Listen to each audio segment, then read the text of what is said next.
Pleasure to be here, and I want to thank all of you for welcoming to this and really participating in a discussion of national importance.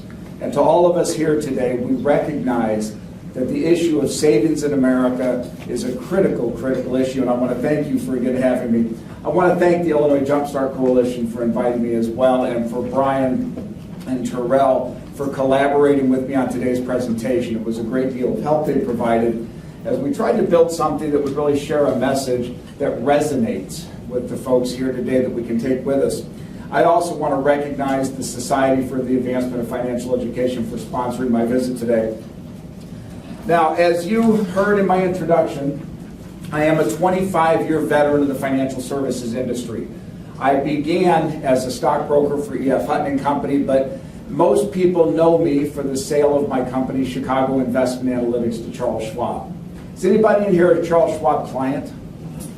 If you follow what's called the Schwab Equity Rating, that was derivative of the work I did at Chicago Investment Analytics. So they have a Schwab hedge, it's called a hedged equity fund based on that, and I'm pleased to say it's done quite well.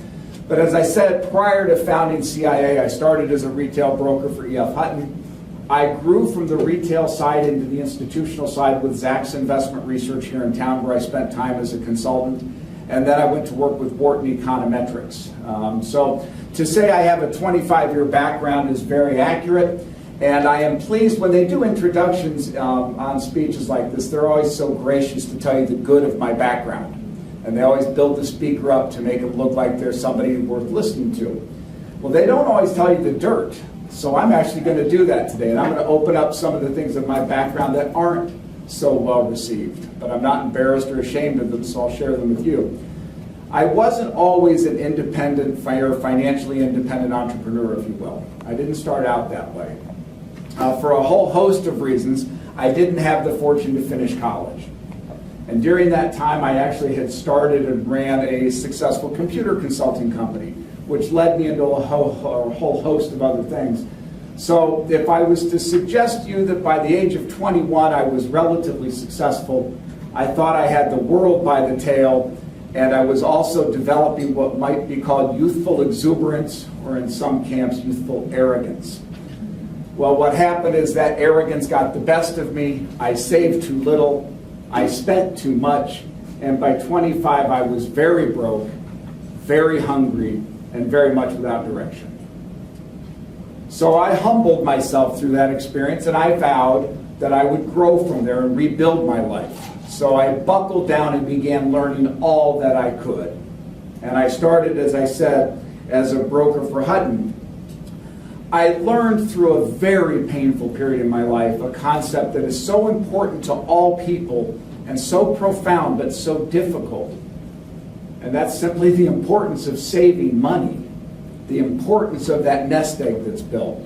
I had missed out on that lesson in my first leg of life, but I did learn it through that very painful experience. So we know that it's important, and this morning I'd like to talk with you about the issue of savings, how much we save in this country and the problems with that, and what we might be able to positively do about it to increase this really critical function in America. Now today, we live in a world of instant gratification. You all see this. And in this world, we are focused primarily on income, how much we earn, and frankly, how fast we can earn it. If you've ever watched the late night television infomercials, they drive home the point to people that get it fast, get it easy.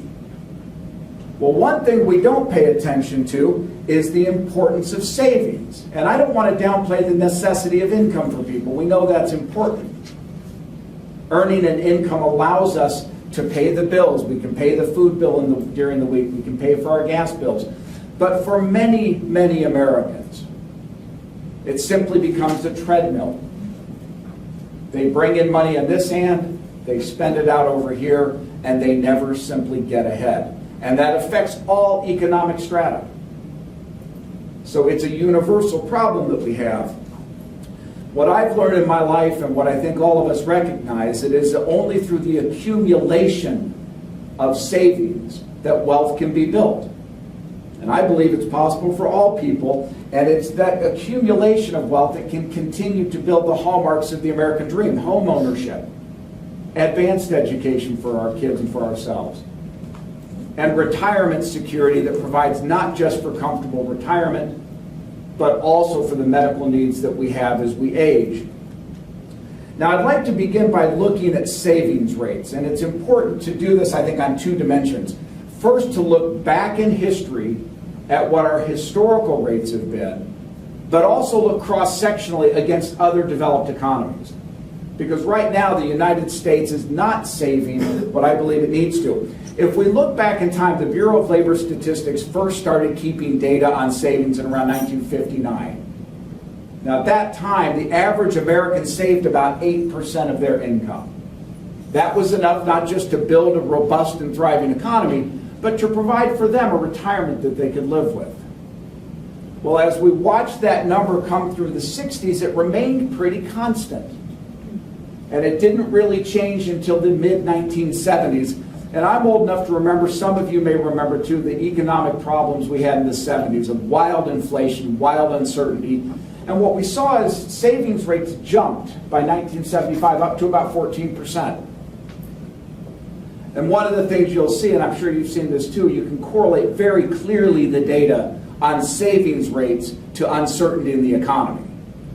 So as we had that uncertainty in the mid-70s, that rate jumped way up. It did start to come down by 1980 though, and was down precipitously by then back to the average, but then jumped up again in 1982 when we saw that really powerful recession hit the land.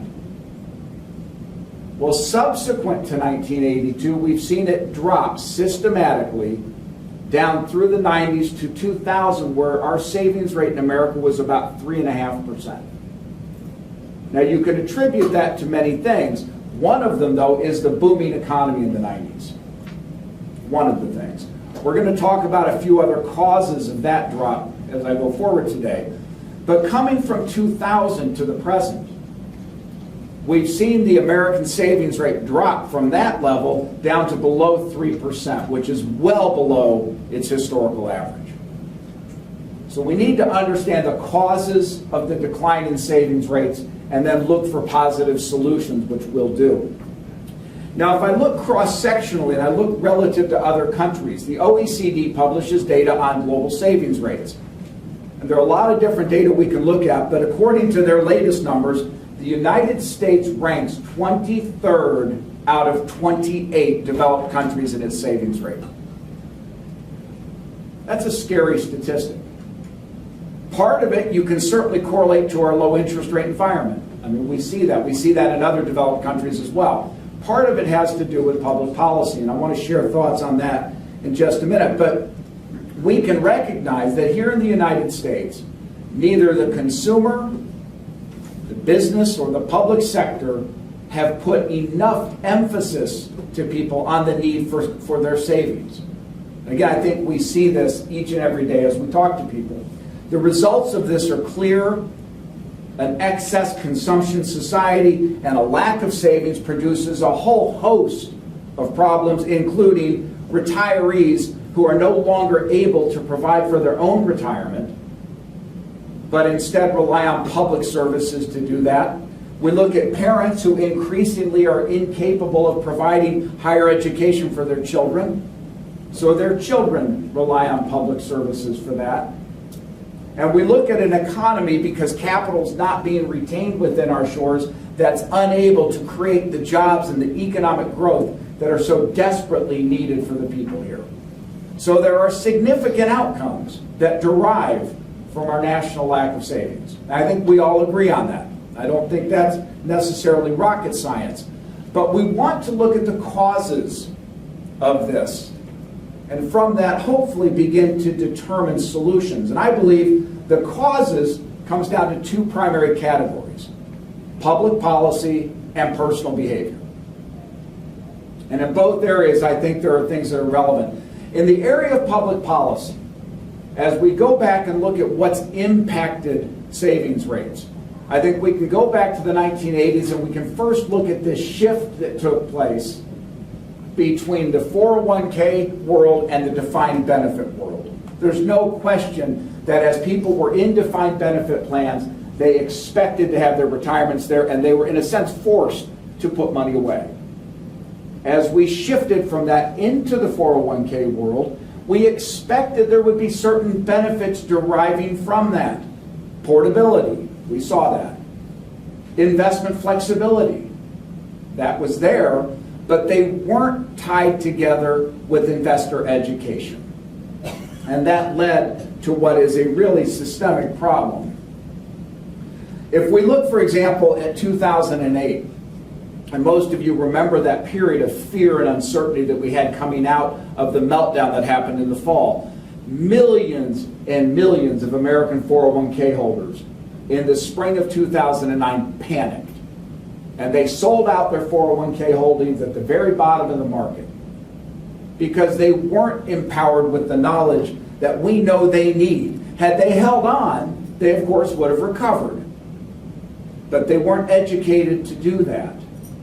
And instead of it, which would have looked at the economic realities, they looked at the fear-mongering that came out, and in many cases became victim of purveyors of investments that sold on that fear, uncertainty, and doubt rather than on the reality of the economic situation we had.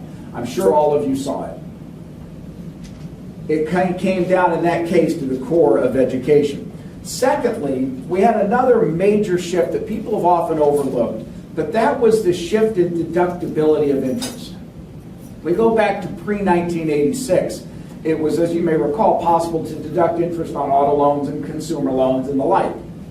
With the Tax Reform Act, that shifted so that the only deductibility came in the home equity and home mortgage area.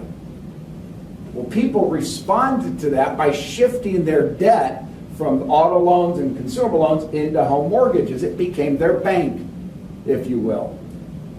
And when you tie that together with what became very loose underwriting standards, people's attitudes changed about it. Why do I need to save? I've got my home equity. And when you put that together with the boom of the 90s that had real estate prices continually rising, and we had just miracle workers on Madison Avenue persuading people that for everything else there's Visa. When these people ran out of home equity, they went right back to their credit cards to feed the beast. We've seen that continue up to the mortgage meltdown of 2008. We have seen a systemic move from people into those debt instruments of their home mortgages. Now, tying to that, of course, is that people have seen, and you've experienced this too, but a rising cost of the basic components of the American dream. According to the Census Bureau, since 1967, home prices have risen 30% more than have incomes. Now you can look and say, well, the price of homes varies and it's come down a little bit and that's fine, but there are other basic parts of the American dream that don't fluctuate quite so much. According, for example, to financialaid.com, cost of higher education in this country has risen by more than 200% since 1970. When combined with a lack of savings in our country, it's no wonder that college has become less affordable for people. If we look at medical care, according again to the OECD, medical costs have risen by more than 27% more than core inflation since 2005. So we have a coming together of a decline in savings rates, a higher expenditure rate, and it leads to some real problems. Underlying these, and again, we can talk about this all day, but is a sluggish economy that has failed over the last 5 years for a host of reasons we can talk about, but it's failed to produce the jobs that we need to build robust employment for people. The high-paying, high-quality jobs just have not come back in the measure that we would like them to see. Most intolerable, I think, of this in many ways is this disparity that we see growing in incomes between the top 10% and the bottom 90%. I think we cannot ignore it. The data varies on this a little bit. But if we look at CNN, for example, and we look at the data they report, they would tell you that close to 10 million people in the United States are without bank accounts at all. If we look at USA Today, they'll tell you that number is closer to 30 million people. These are real numbers. Time Magazine Business and Money reported recently that up to 1/3 of Americans are underbanked. So if we look at the richest, most powerful country on earth, and we look at the simple fact that in this country, 1 in 4 children go to bed hungry every night. We look in this country at 45 million people requiring supplemental food aid to put food on the table. We look at a country where 40% of our homeless population is comprised of families, the fastest growing segment of the homeless population.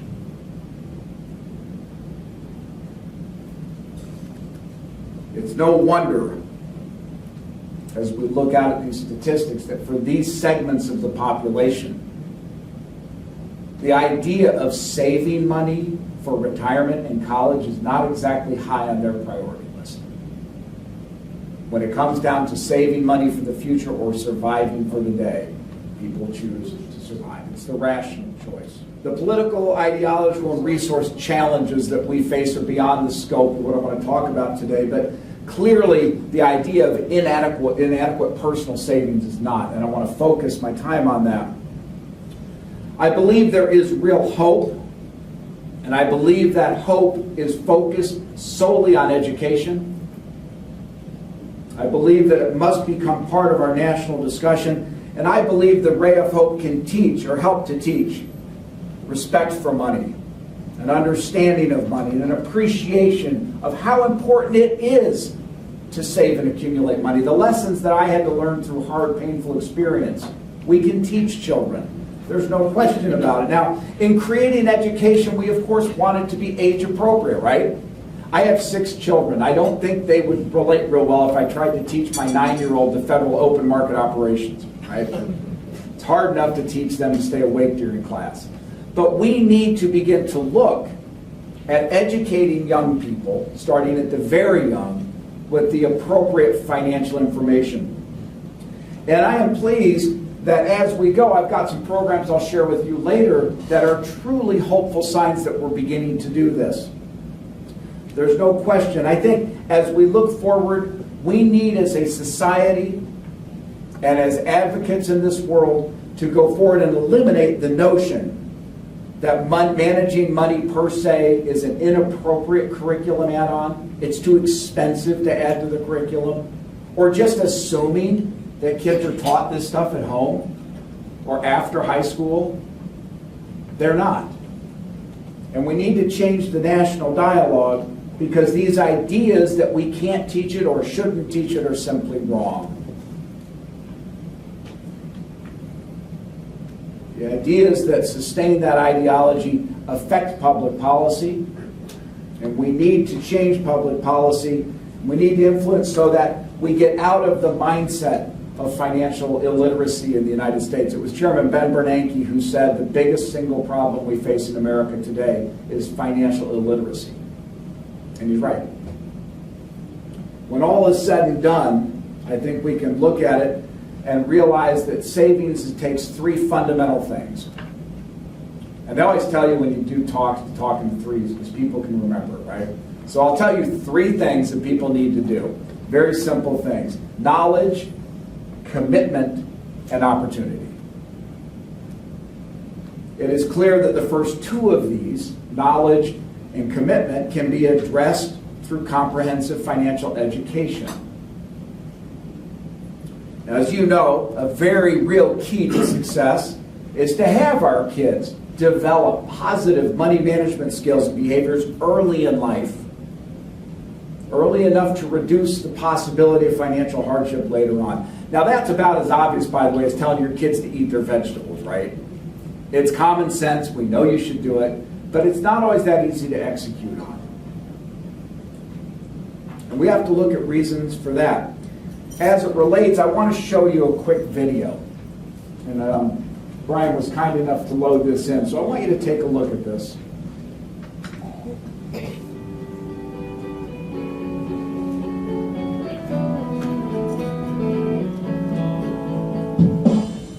is student loan default? I don't know. I have no idea. Default? Default. Anybody? I don't know. I'm not sure. I'm not sure. No clue? No idea? No idea. Default. Default is called default. I'm not completely sure about that. Isn't it that when you get paid on time, I feel like?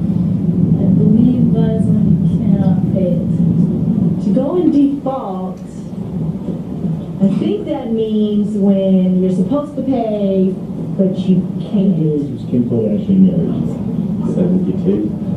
72 days. 72? It's always funny. It's like my girlfriend just told me it's 72, I think. 72. 72.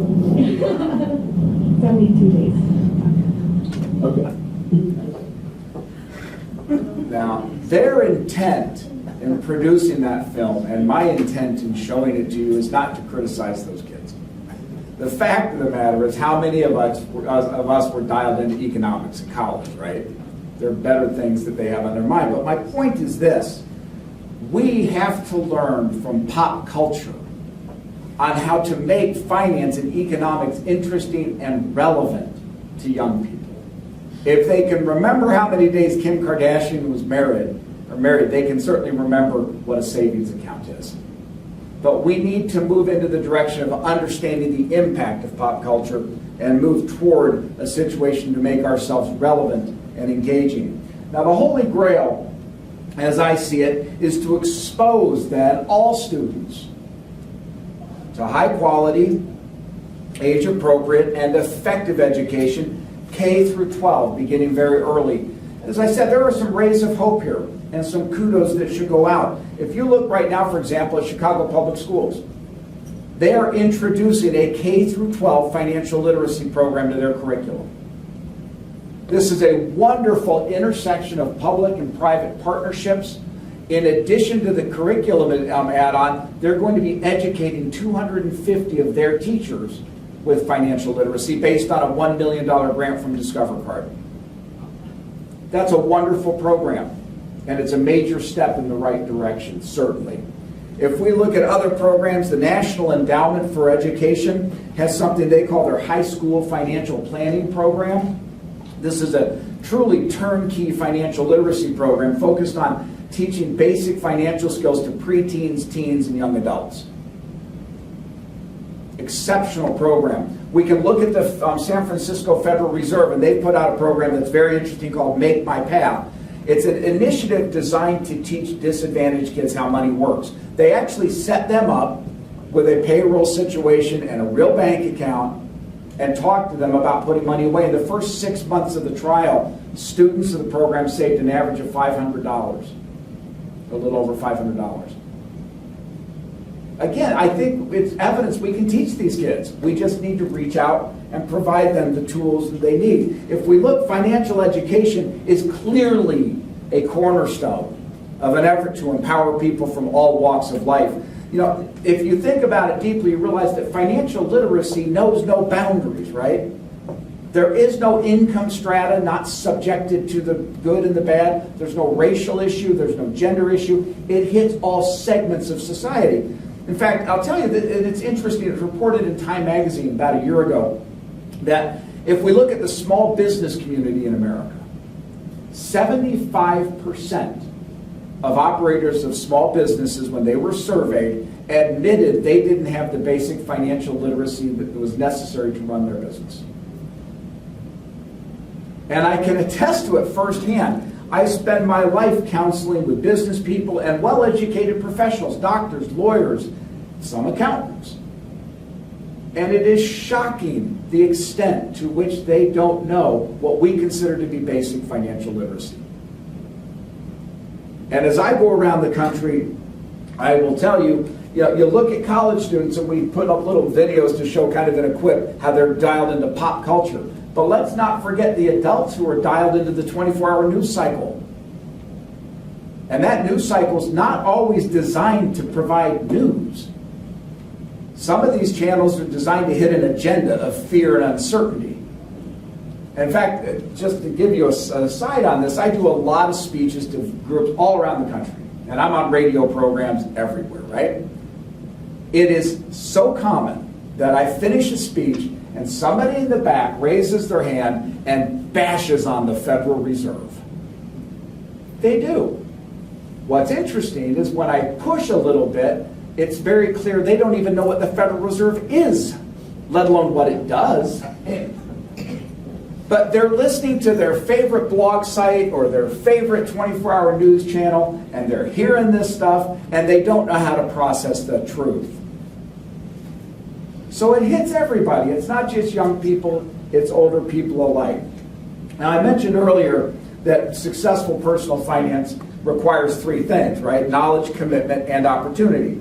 The focus today is youth literacy, so I want to spend, of course, the balance of my time on it, but it bears mentioning that this third leg of the stool, the opportunity, does necessitate a change to public policy. I think if we look at that, and if we look at the experience many of us have had, we know that a special emphasis needs to be placed on disadvantaged areas. Again, these are areas that are widely underbanked. We need to get to these people to give them a fair chance to build capital bases, to build savings, and to build wealth for themselves. I have 8 different ideas that I'd like to share with you.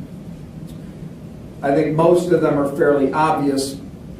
Some of them may be contentious, but number one, I do respect the Federal Reserve's position, and I think we need to work to find a balance between a low interest rate environment that is used to stimulate the economy, but a low interest rate environment, on the other hand, that is really hurting savers. And we see that in the data. It's very hard to save money when such an environment as we're in, but that's a balance, and we don't want to overreact on either side. Number two, I think as our economy does strengthen, and it will, I think we need to look at our fiscal situation to stabilize and eventually begin reducing and eliminating our debt.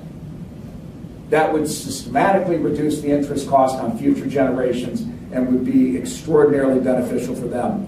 We need to, I believe, enact common sense entitlement reforms that will ensure that America's social safety nets stay in place indefinitely for those who most need them.